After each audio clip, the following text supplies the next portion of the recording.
What if instead of writing a code line by line, having to test it yourself, having to do the troubleshooting, debugging, and trying to see if your application works, what if you can manage a couple of AI agents autonomously? The AI agent is going to write the code, is going to test it, is going to debug it, is also going to do the planning and also with the implementation. Now, what am I talking about? I'm talking about Antigravity. Antigravity is Google's first AI development platform that helps you to manage different bunch of AI agents so that you can use it to accomplish your goal. Now, in this workflow, I'm going to show you and I'm going to give you a step-by-step guide on how to master the usage of anti-gravity. You'll be able to plan, you'll be able to adapt anti-gravity to adjust to your brand.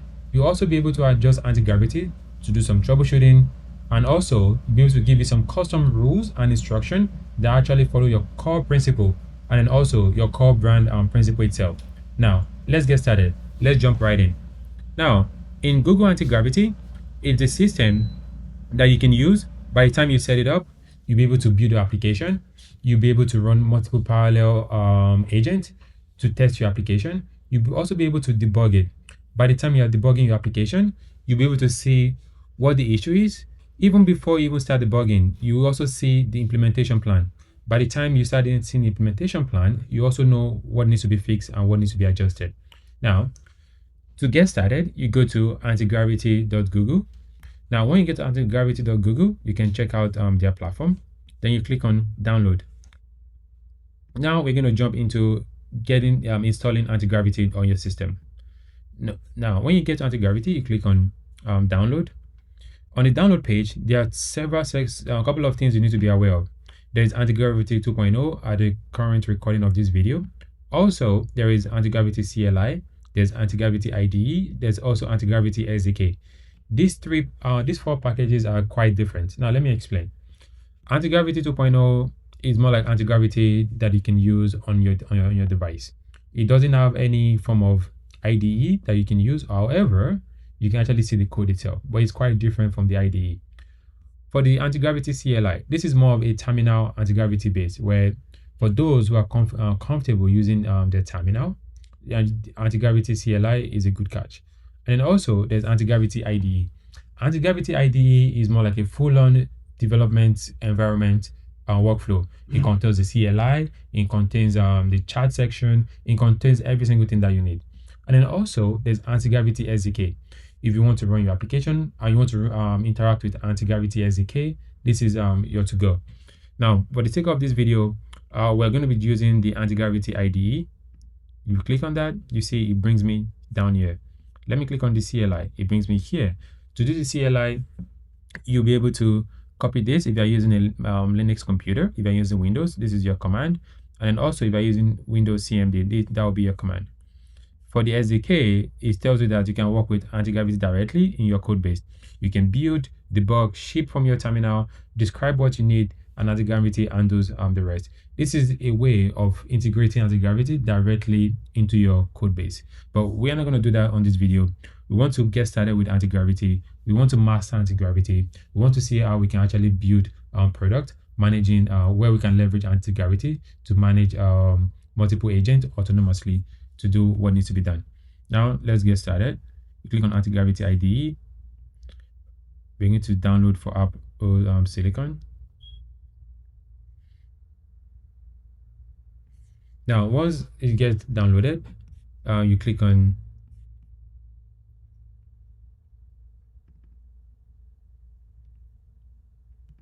then you can drag and drop Antigravity IDE directly into your application folder.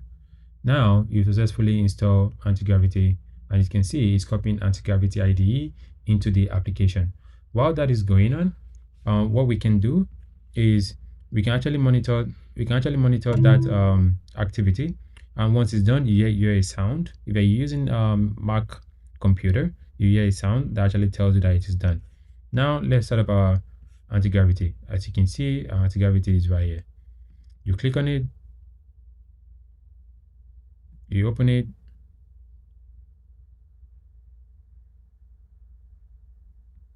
and you see that is how you install anti-gravity.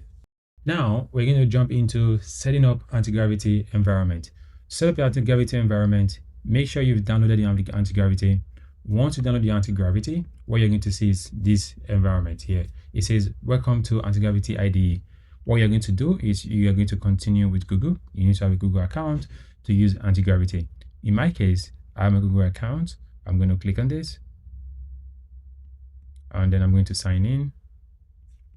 Open the IDE.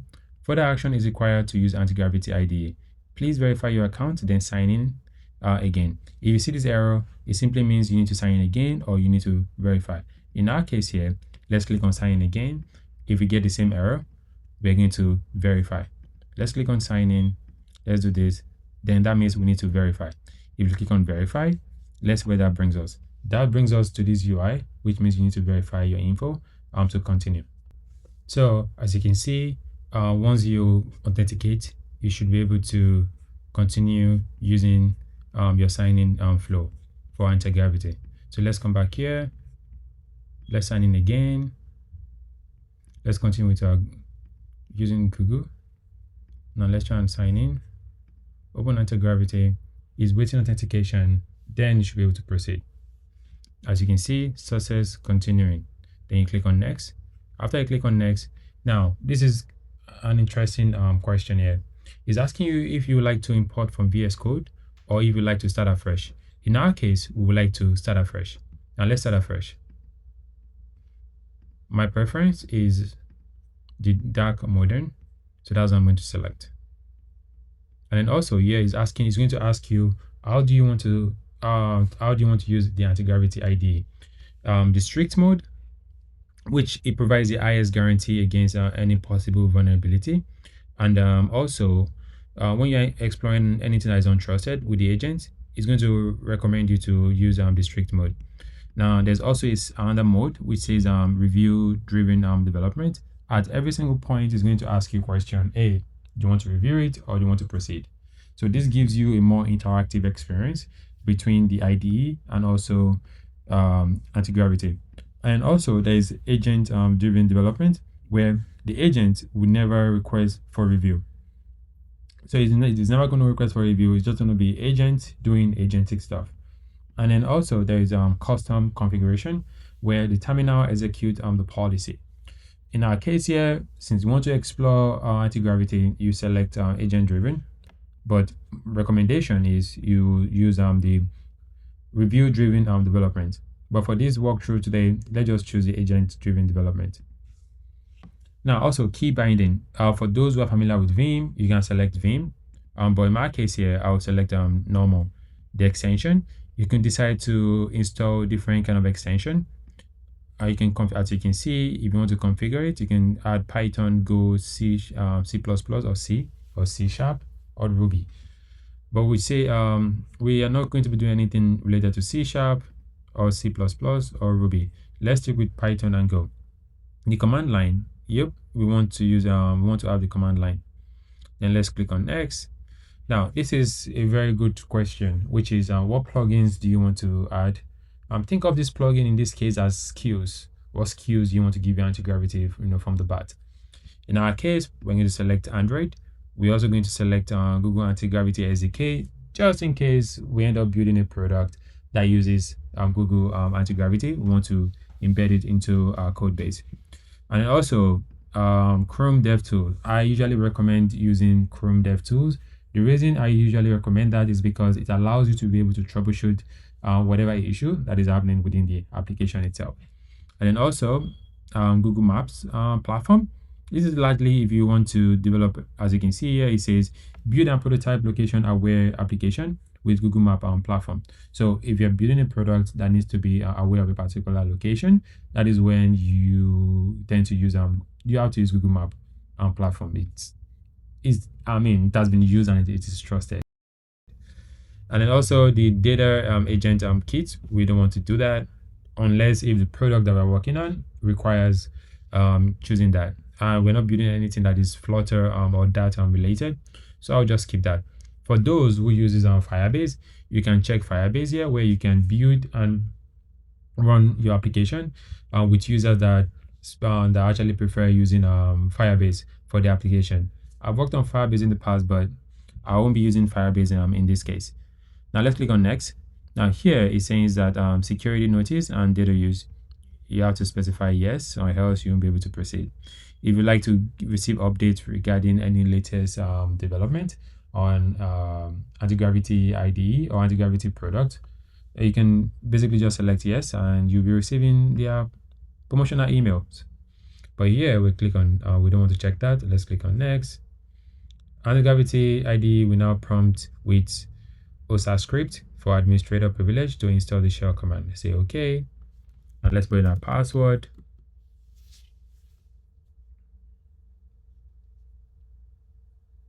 Yep. And this is how you install Antigravity into your system. We're going to start setting up our Antigravity environment. Now, let me give you the lay of the land regarding Antigravity. This is going to be Antigravity IDE after your installation. Okay. Now, once you install your Antigravity, you need to understand and familiarize yourself with the environment. Now, using this graphical explanation here. Now, on this section, on this side, this is where you get to interact and switch between your files, the extensions, and then also some debugging section, and also your source control here. Now this section here is more like your folder. Your folder is like your workspace. Everything you're working within the Antigravity, everything gets stored in a particular folder. While this section here is going to be your playground, where any code that is being written, the file that you're reviewing, this is where you're going to be seeing it. Think of it as this way. Here is going to be largely file review, which you're going to be reviewing, right? This section here is going to be the files itself. While on this section here is going to be a chat section. The chat section where you send instruction, to the agent. So this is going to be the chat section. And this is where you're going to start reviewing the files, you start seeing everything. And this is how you switch between different actions such as, do you want to review a file? Do you want to install an extension? Or do you want to search a particular string, or do you want to search a particular file? And that is how this is currently structured. Now, as you can see here, one of the first things that you need to do is you need to set up your environment here. Now, to do that, let's create our folder. Let's open folder. There is no folder. Let's go to our desktop and let's create a folder. Let's call it Antigravity Workspace. And then you click on open. Now it switches to that environment, and then you click on allow. Here you want to trust the author because you'll be the one working in the workspace. I trust the authors.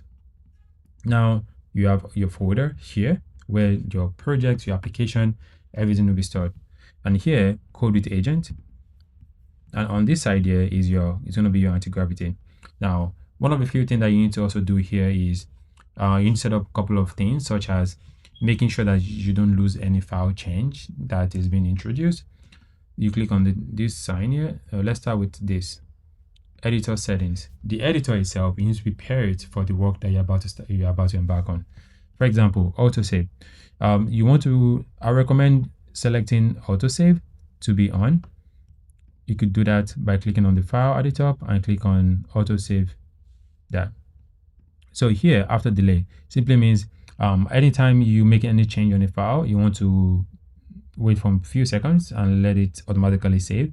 And then also on focus, if you select this, it means, and when the editor make changes, it automatically change when the editor loses focus. Or this one here, it saves when the window closes. If you close these windows, that is when everything changes. Here, it saves when the editor loses focus. But here, you want to save the file automatically, even though you close the window, it loses focus, it doesn't loses any focus. You want to automatically save. So let's select that. You can also increase the font size as well. But here, let's give it on 12. And then you can specify any of your settings here. You can also exclude some files that you don't want it to show. Some people tend to include .secret file here. But here, in this case here, let's ignore that. And this is how you set up your text editor itself, because this is going to be your work environment. Now, the next thing we want to test here is, let's also check out our Antigravity user settings. If you click on that, here, terminal command auto execution, always proceed. You can choose always proceed, or you can also choose proceed in sandbox or review, request review, where the agent always asks you for confirmation before execute any command.